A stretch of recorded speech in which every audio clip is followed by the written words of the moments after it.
Ladies and gentlemen, boys and girls, children of all ages, welcome to 2024. This is 24K movie reviews, TV shows, and games.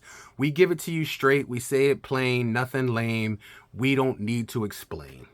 We are not sponsored, we are not solicited, and our voice is not bought. You will hear the straight truth coming from us. If it's dog shit, it's dog shit. If it's great, it's great.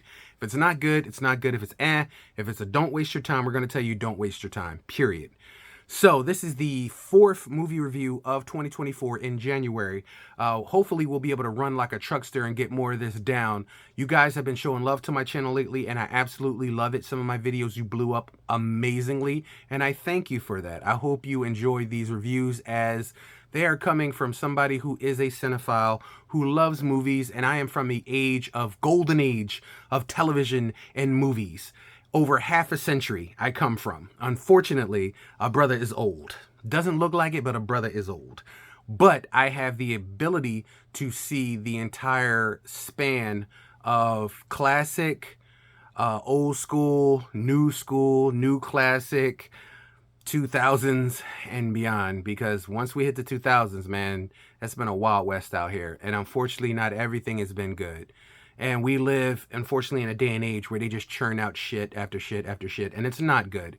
And we as moviegoers, patrons, and supporters, we should show our disdain with our dollars by not supporting the crap, because the more you do that, the more they'll keep making crap. And that's just it. You have to show them that you've had enough. Like, you don't just put something on TV because it's something to watch. You don't put something in the movie theaters because it's something to watch. You're there to entertain, to tell a story. This is what you're doing, and you're giving a budget to do it on. So stop wasting the budget on one actor and put it into special effects. Give those people from VFX more than 2 weeks to render special effects. Give them the adequate time. Pay them enough money. Dedicate the budget to them. They're the ones making your movie believable and come to life. Because as I said before, and I'll say it again, 1993, Jurassic Park, the CG was believable. Now here we are 35, almost 40 years later, and the CG looks horrible. There are people on YouTube who use Adobe After Effects, and their special effects are more believable on a YouTube video than yours is in a movie with $1 million budget. That shit's got to stop, period. So what are we talking about? We're talking about Snyder's Rebel Moon. That's right, ladies and gentlemen. I know by now you have heard it. If you have been in Walmart, you have seen the displays and the Velt popcorn, which is supposed to be some kind of African cheddar, which I have yet to try, but for some reason I really do want to try. But Rebel Moon, the first Firelight or Firechild or Star of Fire, Rebel Moon something. It's basically story one in a universe. The story behind this is, as they tried to say, was a Star Wars movie was going to be made rated R, but unfortunately nobody believed in it enough to let it happen.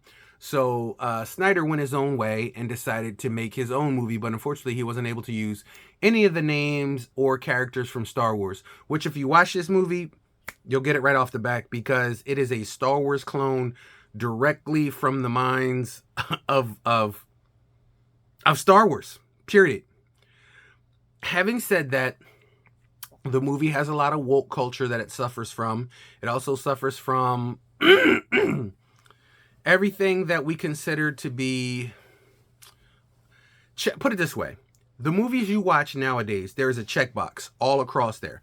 And a lot of people ain't gonna say it, so I'll say it. Plain. Because this is my channel. If you don't like it, you can turn it off. But here's how it is. Every movie now has to fit a certain aspect of demographic before the story is told. You got to have a black person, Chinese person, Asian person, Spanish person, Mexican person, African person. You got to have somebody from India. You got to have somebody with long hair, somebody with short hair. You got to have somebody who's totally straight, somebody who's totally gay, somebody who's transgender, somebody who's blue with green stripes, red with purple stripes, brown with blue stripes. You have to hit every check box across the mark, and then they tell the story. And look, I am all for inclusion because some of my best friends and family members are gay and LGBTQ across the platform, 100%. I have family members. So it's not dismissive or dissuasive in any way when you're going into a movie to want to be represented by a genre that's putting forth a movie aspect. The problem is when that is your only aspect when you're making a movie. And I'm sorry, you can't make a movie just based off of that fact. Ask Disney, their last 7 movies have bombed. They have done worse this last year and the year before with their movies, both intake and output, than they've ever seen before. That literally the CEO, Bob Iger, had to step out and say, we have to change things. We need to concentrate on stories and not the culture surrounding the world in these stories, because it's entertainment, people. It's entertainment. It's entertainment. We live in a world where a man with no legs got stripped of a medal because they said he had an unfair advantage in a foot race. A man with no legs had medals stripped from him. Do you understand? This is the world we live in. We live in a world where people will cancel an actor playing a handicapped role. And people's like, well, no, there's handicapped people who can actually be in those roles. And you're absolutely right. But then it wouldn't be acting, would it? The reason why people get awards for acting, the reason why the word is called acting, is because somebody is pretending to be another person. Like in Shakespearean time, when somebody put on clothes, most of the female actors were done by men. They were acting. It's called acting. It's in the title. Actors, actors. It's in the title. Don't cancel somebody because the guy that plays Matt Murdock in Daredevil, he's played a blind man for so many times that when I saw him in another movie where he was actually walking around and talking to people, I had to catch myself because I'm like, wait a minute. He sees pretty good for a blind man. He's not blind. He's not blind. He's not blind. And this is the point I'm trying to make. These people deserve awards for acting because they act. Now, here's the thing, and I know it sounds like a foreign concept, but you take this person who knows how to act, right? He knows how to act, or she, so they're actors, actresses, and then you put them in a movie with a story so that they can act in that story. And then in that story becomes believable, and then it's believable to an audience who watches it. And this is called movies. And movies make us feel good. They make us cry. They make us laugh. They make us die. They give us power. They give us shivers. They scare us at night when we're under the covers. This is what movies are. Unfortunately, that's not what movies have become now. It's very few and far between to find a very great movie that moves you, the spirit, mind, body, and soul. Now everything is just mindless, and it has to stop. Now, I'm not trying to take away from Rebel Moon because I'll show you again. There you go. There's the puzzle. There's everybody there. It's got my boy, Digimon Hansu. It's got so many great characters, so many great actors in it. And don't get me wrong, I play games, so it kind of felt like a video game to me. You go here, you get this, you get that to do this. Once you get this, you do that, you level up to go here. Then you level up to go here, and then you level up here. Oh, you want this? Then you got to go over here to get that, and then you come back here and I'll give you this. I'll give you this, and then you go there. It's exactly verbatim a game. Like something we would play, like Elden Ring, Batman, anything like that. It's a game, but it's in movie form. Now, the problem is we weren't introduced to any of these characters. So we have to take it on faith.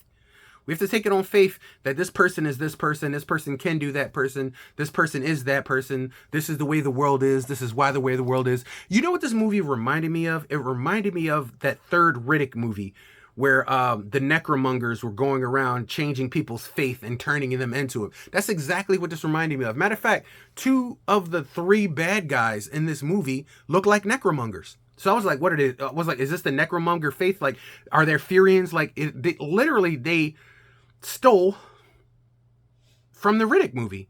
And I didn't think that would ever be possible, because who would steal from a Riddick movie? The Riddick movies are actually pretty damn adventurous. They were pretty good. Pitch Black being the first one. I don't know about the animated one, because I never really saw the animated one, but the last one, Riddick, was actually pretty cool too. Like, Vin Diesel was badass in that. I give him credit. He's Riddick. Like, he was a superhero. He was Riddick. But when you introduce a movie like this with such a grand cast of characters, people, events, creatures, and lore, it's something you have to step into. Star Wars was able to do it in such a way that it brought people along, and that was just great storytelling. Unfortunately, I love Snyder. I do. I love Snyder. But this was literally cut down. I would like to see what this project was before it was cut for content down to what they had here. And if it was a 3-hour movie or a 4-hour movie, then let it be. Let it be. Let me tell you something. I watched 4-hour movies when it came to the Lord of the Rings trilogy. 4, 8, 12. And then if you do the Hobbits. Okay, so listen. If you make a 4-hour movie, and Snyder did it with the Snyderverse. With the DC universe, the Snyderverse, the Snyder Cut. I watched all 4 hours of that. 100%. No problem. So that's why I know they cut it for content, because it's nowhere near what he wanted it to be. And I understand you're telling a story. This would have done better as a streaming series. This would have done better as a streaming series. Sorry, my throat is dry. This would have done better as a streaming series than a movie. Now, having said that, the main character, look, I understand Hollywood is over the moon for the next big female heroine. I get it. I understand that. And I am all for you. I salute female heroism in movies more than the average man. But making it at the expense of men always is a loss. It's always a loss. Just ask about that female Ghostbusters rendition and why Ghostbusters Afterlife did so much better than it. There is an agenda and objective that you're trying to come across to an audience. That is a problem. Politics need to be away from the movie. Shut the hell up and tell the story. Tell your story. If you have a great story and you tell it, it will be felt. It took Avatar almost a decade to create a sequel. And the sequel blew the box office away. It wasn't the spectacle, because most people forgot who Jake was and who the original characters, because your original base of people who saw the original Avatar forgot about it. It's a decade later. Do you know why people went to see that? Do you know why people liked it? Do you know why people enjoyed it? Because you created a world. You spent time and created a world to tell a story. You didn't do politics. You didn't do woke culture. You didn't do, I'm concentrating on a female aspect or a male aspect or a gay aspect or a hetero aspect. You didn't concentrate on a Chinese or a Spanish or an Asian. You didn't concentrate on anything that's politics, because people in the real world want to escape that for a little bit, and that's what a movie is. It's an escape. It's an adventure. It takes you on an adventure to another place, to distant galaxies. And this is what people love about the stories that movies tell. The problem is when you take all the world's culture, problems, and politics and you just mash it into a movie, the movie becomes bullshit. And that's exactly how it comes over to your audience. For instance, the later Star Wars movies. You spent more time on trade dispute and governing politics than what Star Wars was based on. You forgot how to Star Wars in a Star Wars movie.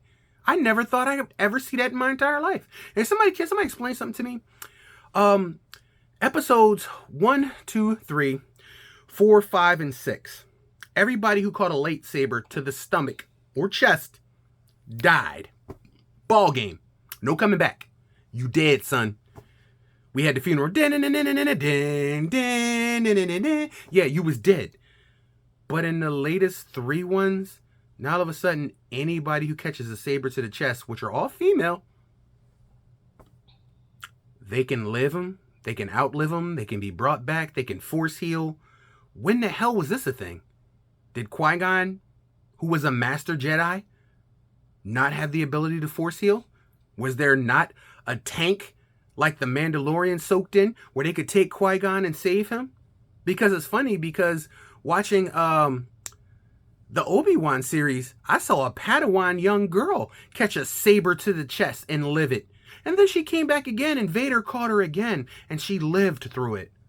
So does that mean Obi-Wan didn't have to die? Does that mean she was stronger than Obi-Wan, a master Jedi with a midichlorian count higher than all of them? And I know I sound like a geek, but unfortunately, the Star Wars community is split in half. There are the movies we consider real Star Wars movies, and then there's the bullshit politics of the new Star Wars movies. And that's the reason why they failed. Because Star Wars forgot how to Star Wars. Even Mark Hamill himself literally sat down in a TV interview and hated everything he was forced to be in the new Star Wars movies. He had one line, and they bastardized him. Like I said, this is a problem. Rebel Moon suffers from politics, woke culture, and literally no backing. That is the problem. If this movie had been backed the way it should have by Disney and all Lucasfilm and Skywalker films and all of that, like if this had been backed the correct way, this would have been the Star Wars movie we had dreamed and hoped of. Because if you swap these characters with the actual real Star Wars characters, you have a movie you would have absolutely enjoyed. But the problem is he has to introduce these new people, new characters, new worlds, and new universe in the short space of time, while he's telling a story of something that happened before and now and then, and it's just not enough. It's squeezed together and confined so much that it gets lost. And unfortunately, that's what Rebel Moon suffers from. It suffers from loss. It's a good movie drowning in politics and woke culture, and it's sad. It's not Snyder's fault. I know it's not Snyder's fault because I know the caliber of work he's done. We've seen the caliber of work he's done. And he's proved himself. So you have to ask himself, what happened here? And then they say, well, this is the first part. There's other parts. To be quite honest, I don't know if I'm going to soak my venture into another part of this because I just couldn't. Like, you lost me through this. You lost me.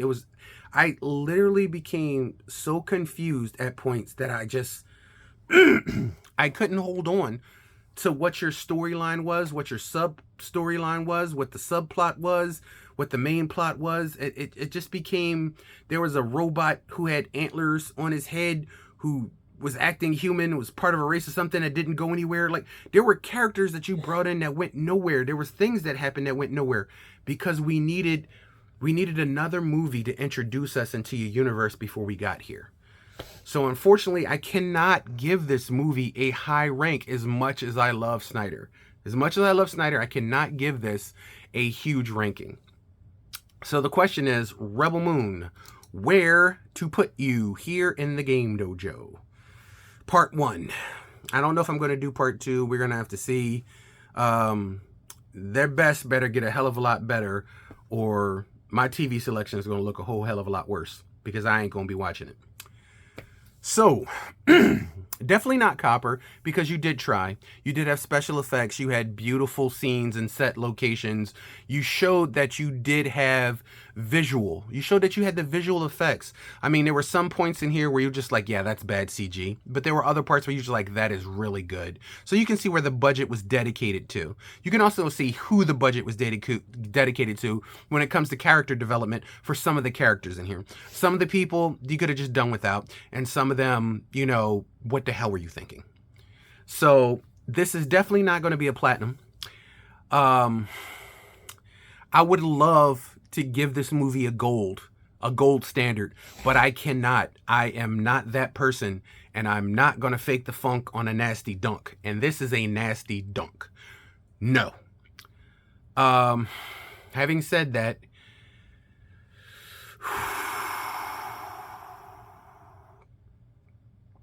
I'm going to give it a silver. It has locations. It has special effects. It has moments of clearness where you can see where they were going, what they were trying to do, where they were going to be. the story they were trying to tell. It definitely has moments of clarity where you can see what they were going for. But overall, it became muddled, lost in the politics and woke culture of the film. You had too much. Unfortunately, you were spread too thin. You needed more time. Like I said, if there exists a 4-hour version of this movie, by all means, let me watch it. I will reevaluate. I will come back and reevaluate it here in the Game Dojo. I will dedicate 4 hours of my life to watch it because I believe in Snyder. I believe in his vision, and I believe in the stories he likes to tell. I would like to see a 4-hour copy of this. I would like to see everybody's little unique world, where they came from, the type of people they are, what they believe in, the purpose that they believe in, what type of warriors they are. Like, there's a rich story behind each one of these characters. Unfortunately, we were not shown it, and there was no time to give it to us. Now, maybe in the subsequent sequels, they'll go back and give us flashbacks of those things, but the problem is you're taking an awful risk in developing characters that people have nothing in right now, and that's the problem. You're expecting people to stick around for a sequel, but if you don't hook them on the first film, then what makes you think they're coming back for a second film? It's simply put. So Rebel Moon, ladies and gentlemen, is going to be a silver here in the Game Dojo. I recommend you watch it at least one time. Have some time, have your mind set up. Don't make your mind up. Like, go into it with an open mind. You're going to like it a lot better. Don't go into it thinking Star Wars. Don't go into it thinking Snyder. Don't go into it and think of this grand new experience. You're going to let yourself down. Go in with an open mind. Watch it from your perspective of a movie. What does it have that a movie has that you would like? Plot, suspense, action, drama, intrigue, characters, rich environments, visual effects. Go into it looking for what you want to see in a movie, and it won't let you down. But it's not as great as I'd hoped it would be. And this is something they pushed a lot into. Like I said, there was displays at Walmarts and billboards and TV spots talking about Rebel Moon. Like, there was this gigantic campaign. Unfortunately, the hope didn't live up to the hype. And that's all it is at the end of the night. It's a silver. So, ladies and gentlemen, boys and girls, children of all ages, thank you for joining me here in the Game Dojo. It has been fun. I loved it. I love you. Don't forget to like and subscribe and stay tuned to the channel. And thank you for stopping by for just a little bit of a spell. And, you know what I'm saying, just, talk about movies with me. Just shoot the shit. Sometimes you just need that. You need somebody in your life who can sit back and shoot the shit with you. I'll be that person. I'll be that. If you ain't got that person, I'll be that person. Tune in to 24K Movies and Reviews. Hit me up in the comments and be like, yo, Rain, what did you think of this movie? What did you think of that movie? Yo, Rain, this is my favorite movie. Yo, Rain, please do this movie. I want to hear what you think of this movie. Rain, you was wrong about that movie. Rain, take another look at this movie. It's better than you thought it was. This is what they really meant. I am open. I am open to criticism, comments, and if you can have an angle that makes it jam differently in my head that I didn't catch, by all means, put it down in the comments. Let me know. I will reevaluate. I ain't got no problem with reevaluating. I do it many times in my life. I ain't perfect. You ain't perfect. None of us is perfect. You may have seen something a different way than I haven't seen it. Period.